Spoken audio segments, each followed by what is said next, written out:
Atos dos Apóstolos capítulo 5. Ananias e Safira.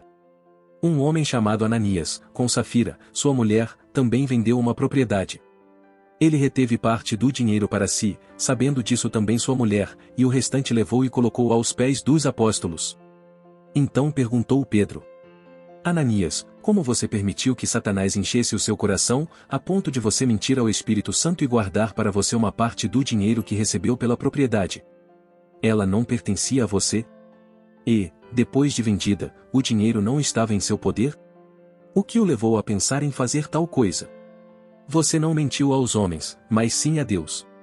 Ouvindo isso, Ananias caiu morto. Grande temor apoderou-se de todos os que ouviram o que tinha acontecido. Então os moços vieram, envolveram seu corpo, levaram-no para fora e o sepultaram.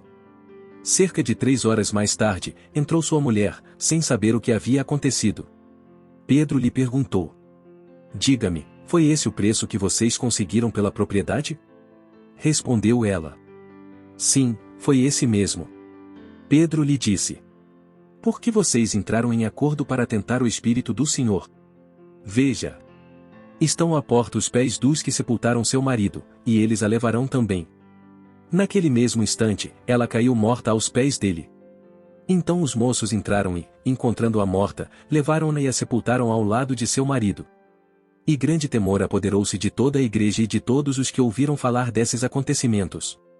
Os apóstolos curam muitos doentes. Os apóstolos realizavam muitos sinais e maravilhas no meio do povo.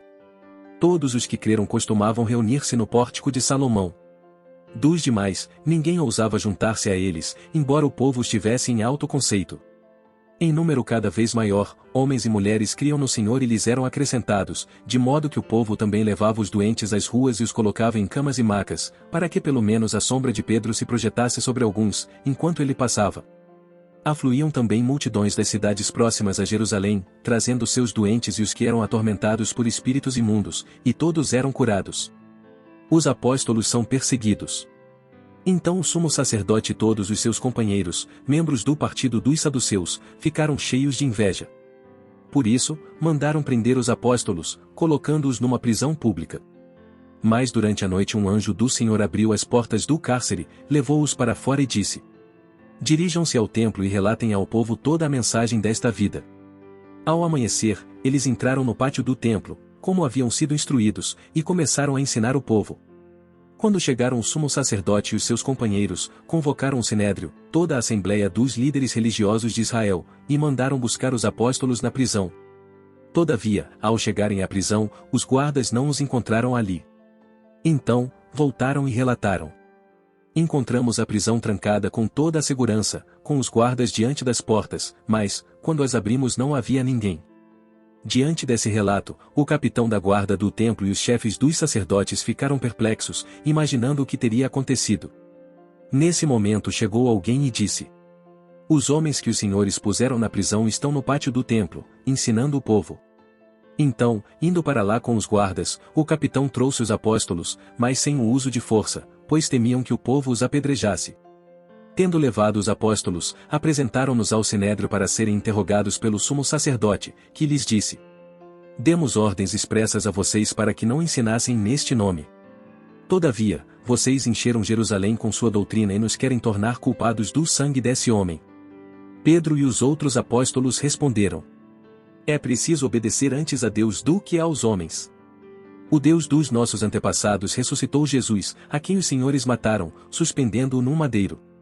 Deus o exaltou, elevando-o à sua direita como príncipe e salvador, para dar a Israel arrependimento e perdão de pecados. Nós somos testemunhas destas coisas, bem como o Espírito Santo, que Deus concedeu aos que lhe obedecem. Ouvindo isso, eles ficaram furiosos e queriam matá-los. Mas um fariseu chamado Gamaliel, mestre da lei, respeitado por todo o povo, levantou-se no sinédrio e pediu que os homens fossem retirados por um momento. Então lhes disse: Israelitas, considerem cuidadosamente o que pretendem fazer a esses homens.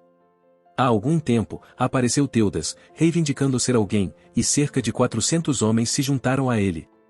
Ele foi morto, todos os seus seguidores se dispersaram e acabaram em nada. Depois dele, nos dias do recenseamento, apareceu Judas, o Galileu, que liderou um grupo em rebelião. Ele também foi morto, e todos os seus seguidores foram dispersos. Portanto, neste caso eu os aconselho: deixem esses homens em paz e soltem-nos. Se o propósito ou atividade deles for de origem humana, fracassará. Se proceder de Deus, vocês não serão capazes de impedi-los, pois se acharão lutando contra Deus. Eles foram convencidos pelo discurso de Gamaliel. Chamaram os apóstolos e mandaram açoitá-los. Depois, ordenaram-lhes que não falassem no nome de Jesus e os deixaram sair em liberdade. Os apóstolos saíram do sinédrio, alegres por terem sido considerados dignos de serem humilhados por causa do nome. Todos os dias, no templo e de casa em casa, não deixavam de ensinar e proclamar que Jesus é o Cristo.